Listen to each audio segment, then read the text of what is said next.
The day after I got fired, my cute neighbor's daughter made one phone call, and by the next morning, the billionaire next door had fired everyone who let it happen. My name's Jack Bennett, 34, an operations manager who spent 6 years showing up early and staying late. Walked out of my own office like a criminal over a crime I didn't commit. But the little girl next door, 5 years old with copper curls and a plastic walkie-talkie clipped to her overalls, saw me crying through my kitchen window and decided her Captain Jack was stuck like her sailboat once was. She wasn't supposed to make that call. She didn't understand what fired meant, didn't understand that her mother, Claire Whitfield, the widowed billionaire who built a logistics empire from her garage, held 40% of the contracts of the very company that had just thrown me out. But this cute little girl made one phone call anyway, and that single call from a child too young to know the rules was about to bring down an entire chain of people who thought no one was watching. So why would a billionaire fire everyone over one man's firing? What did that little girl say that made her powerful mother go still at her own kitchen table? And why had I spent 2 years too scared to knock on the door of the woman who was about to change my whole life? It started at 9:14 on a Tuesday morning. I remember the time because I was checking the clock when Gordon Pierce appeared in my doorway and said the words, "Jack, they need you in the big conference room." He didn't look at me when he said it. That was the first thing that felt wrong. I walked down the hall past desks I'd sat at for 6 years. Somebody's radio was playing low. Someone had brought donuts. Normal Tuesday. And then I opened the conference room door and saw 2 people from HR sitting on one side of the table with a folder between them. And I knew, the way you know a step is missing in the dark, that my whole life was about to fall. "Have a seat, Jack." I didn't sit. "What's this about?" The woman slid a paper across the table. My name was on it. My login. My signature. Except it wasn't my signature. It was a printed name on an expense report for a client account I had never once touched in 6 years. "These figures were falsified," she said. "The amounts were routed to an outside vendor. It's your login, Jack. It's your authorization." The room went very quiet. I could hear the air conditioning. I could hear my own heart. "I don't have access to that account," I said. My voice came out steady, which surprised me because inside I was falling. "I've never had access to that account. Pull the permissions. Pull the timestamps. I wasn't even in the building that night. We've made our decision." For words. 6 years and for words. I want you to understand something. I wasn't angry first. First I was confused, the way you're confused when someone speaks to you in a language you almost understand. I kept waiting for someone to ask me a question, to ask where I was, to ask if I did it. Nobody asked. That was the part that broke me. Not being fired, but being erased without a single person turning to me and saying, "Jack, what's your side?" They gave me a cardboard box. They watched me fill it. A coffee mug with a chipped handle. A photo of my late father. A little league schedule I'd taped inside my drawer. And then 2 men I'd shared elevators with for 6 years walked on either side of me down the length of the office, past every desk, past the donuts, past 12 people who suddenly found their computer screens very interesting. Nobody said goodbye. Nobody said, "This is wrong." They just watched the man they'd called a friend at Christmas parties get walked out like a thief. I made it to my car before my hands started shaking. I sat in the parking lot for 20 minutes because I didn't trust myself to drive. And the worst thought, the one that kept circling, wasn't how could they do this.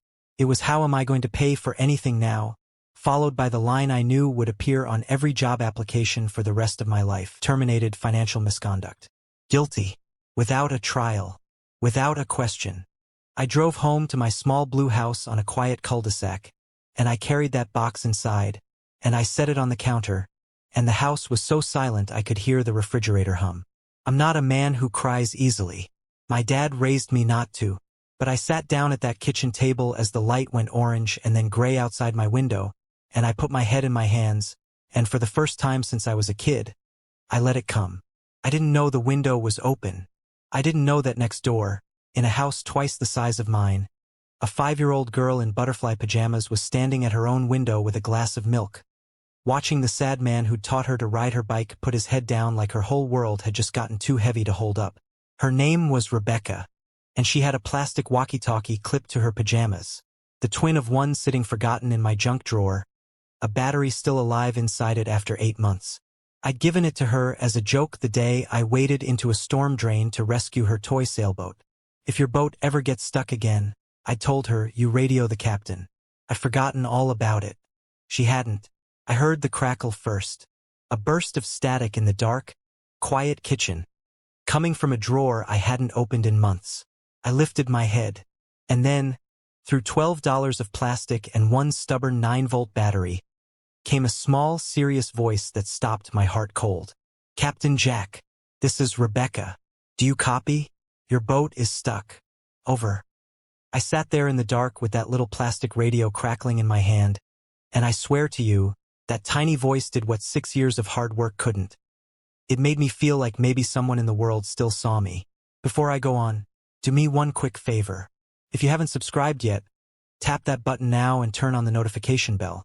Because the way things go these days, this might honestly be the last time this channel ever shows up for you again, and I don't want you to miss how this one ends. Alright, back to that kitchen. I pressed the button. My thumb was actually trembling. Rebecca? I said. It's pretty late for a radio check, sailor. Mommy says you're sad, she said, ignoring every rule of radio in the world. Are you stuck like my boat was? And I couldn't lie to her. You can lie to HR. You can lie to yourself in a parking lot for 20 minutes. But you can't lie to a 5-year-old asking if you're stuck. Yeah, kiddo, I whispered. I think I am. There was a shuffle of static. A different sound came through. A hand taking the radio gentle. And then a voice I'd know anywhere, warm and low and careful. The voice of the woman I'd been too scared to knock on for 2 years. Jack? It's Claire. I'm sorry. She wouldn't let it go. Are you okay? Now let me tell you about Claire Whitfield. 2 years earlier, a moving truck had pulled into the driveway next door, and out stepped a woman carrying a sleeping toddler on one hip and a laptop bag on the other. And I remember thinking she looked tired in the bone-deep way that only single parents get tired. I didn't know yet that she'd built a logistics software empire from her own garage. I didn't know her husband had died in a car accident 3 years before, or that she flew to a different city almost every week while her daughter stayed with a nanny. I just knew she was my new neighbor, and I fixed her wobbly porch step the first weekend. Because that's what you do. Over 2 years I fixed her porch light, brought in her trash cans on windy nights, taught her daughter to ride a bike in my driveway while Claire watched from the steps with coffee going cold in her hands. We'd talk some evenings until it got dark. About nothing, about everything. And I'd walk back to my little house feeling lighter than I had all day. And every single time I told myself the same lie. A woman like that is out of reach for a man like you. Don't embarrass yourself. So I never asked. 2 years, and I never once asked. And now here she was on a toy radio at midnight asking if I was okay. I almost said I'm fine. But it had been the worst day of my life, and her voice was the first kind thing in it. I got fired today, I said. They said I falsified expense reports. I didn't do it, Claire. I don't even have access to that account. But nobody asked me. Nobody asked a single question. They just walked me out. The radio was quiet. But it was the kind of quiet where you can feel someone leaning in, really listening. Jack, she said. Come over. Bring whatever paperwork you have. I want to hear all of it. I sat on her back porch that night under a light I'd fixed with my own 2 hands. And I told her everything. The conference room. The signature that wasn't mine. Gordon Pierce standing in my doorway that morning, not meeting my eyes. The way 12 people watched me carry a cardboard box past their desks and said nothing. Claire listened without once interrupting. And when I finished, she was very still for a long moment. Then she said something that changed the whole night.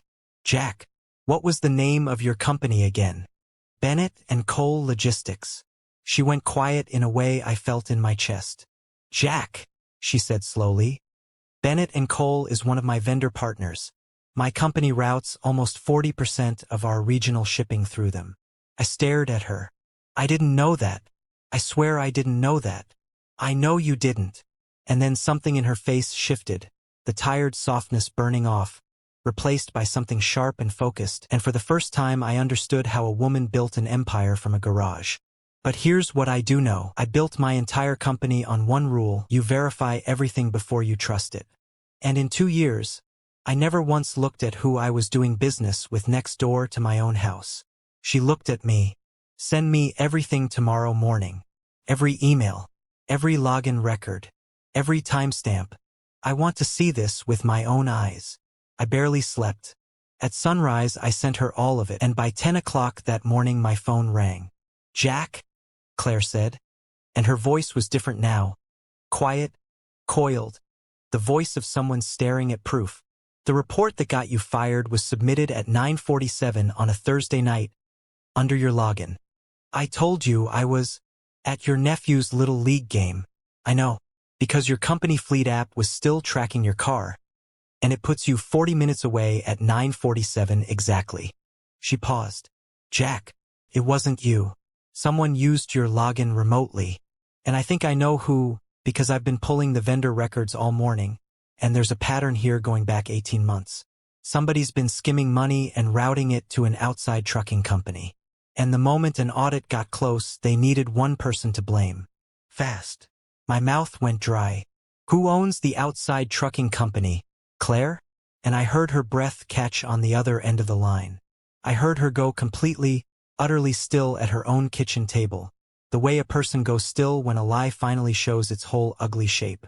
"Jack," she said quietly, "you are not going to believe whose name is on it. It's Gordon Pierce," she said. "The man who stood in your doorway that morning and couldn't look you in the eye.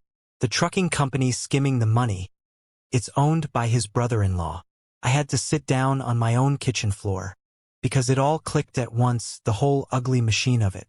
18 months earlier, Gordon had come to me and asked to borrow my login, just once, for a system update.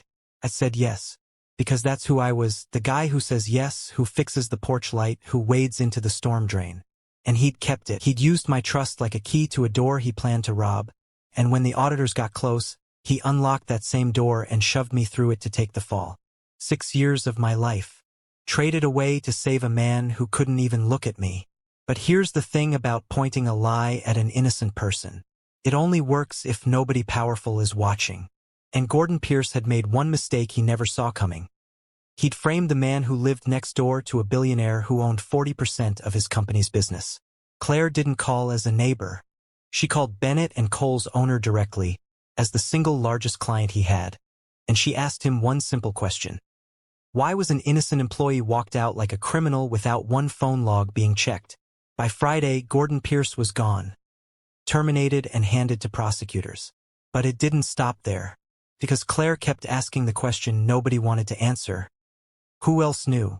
And one by one they fell. The manager who'd rushed my firing to protect his own numbers. The HR head who'd signed off without pulling a single record. 2 supervisors who'd seen the pattern for months and stayed silent because speaking up felt dangerous. 5 people in the end. 5 people who'd chosen their own comfort over one honest man. All cleared out of that building in a single week, because a 5-year-old with a walkie-talkie radioed the captain. On Monday evening, there was a knock at my door. Claire stood on my porch with Rebecca on her hip and an envelope in her hand, and the porch light I'd fixed for her glowing gold above them both. Full apology. Back pay. Your record wiped clean, she said, holding out the envelope. But I didn't come here for that. She took a breath, and for the first time since I'd known her, the unshakable woman who built an empire looked nervous. I'm rebuilding how my company handles vendors. I need someone who actually checks the details instead of trusting a signature. Someone honest. I want that to be you, Jack, Director of Vendor Operations, reporting straight to me. I stared at that envelope, then at her, at the woman I'd wanted to knock on for 2 years and never had the courage to. Claire, I don't know what to say. Say yes, she said, and then quieter with Rebecca tugging her sleeve. And maybe, say yes to dinner too, just the 2 of us this time. I've been too scared to ask you that for about 2 years. I laughed, a real one, the first in days. Funny, I said. I've been scared to ask you the same thing for exactly that long. And Rebecca, 5 years old, walkie-talkie still clipped to her overalls, utterly unbothered by the fact that she'd just brought down 5 grown adults, looked up at both of us and announced, I fixed the boat. You really did, sailor? I told her, and my voice cracked. You really did. Now let me ask you something, and I want you to sit with it for a second. Have you ever been the person who fixes everyone's porch light, the one who always says yes, who always shows up, and quietly wondered if anyone would ever show up for you? Because I lived 34 years believing the answer was no. And it took a heartbroken little girl with a plastic radio to prove me wrong. 6 months later, I was standing in Claire's kitchen on a Sunday morning, flipping pancakes while Rebecca ran a plastic sailboat across the floor on a rescue mission of enormous importance. And Claire leaned against the counter watching us both with a look I'd waited 2 years to see. I'd taken the job. I'd taken her up on dinner, and a second dinner, and by spring I'd stopped calling my own house anything but next door. Because most nights I wasn't in it. And that morning, before the pancakes were even done, I got down on one knee on that kitchen floor. No restaurant, no speech, just the three of us and a batch of pancakes burning on the stove. Rebecca looked at me kneeling there and asked, dead serious, "Does this mean Captain Jack lives here now?" Claire laughed so hard she was crying before she even said yes. I learned something that year I'll carry the rest of my life. I spent so long believing that people like Claire were out of reach for people like me that I never noticed she'd been standing on her own porch every single evening, waiting for me to be brave. Claire learned that the person worth trusting isn't always the one with the biggest title. Sometimes it's the one fixing your porch light for free, just because it's right. And Rebecca learned the simplest, truest lesson of all. When someone you love is stuck, you don't wait for a grown-up to notice. You radio the captain. If the story moved you even half as much as it moved me telling it, do me a favor and hit that like button. It's the only way this channel keeps telling stories like Jack and Rebecca's. Tell me in the comments, what would you have done in Jack's shoes? And do you think that little walkie-talkie earned a permanent place on the mantle? Thank you so much for watching, and I'll see you in the next story.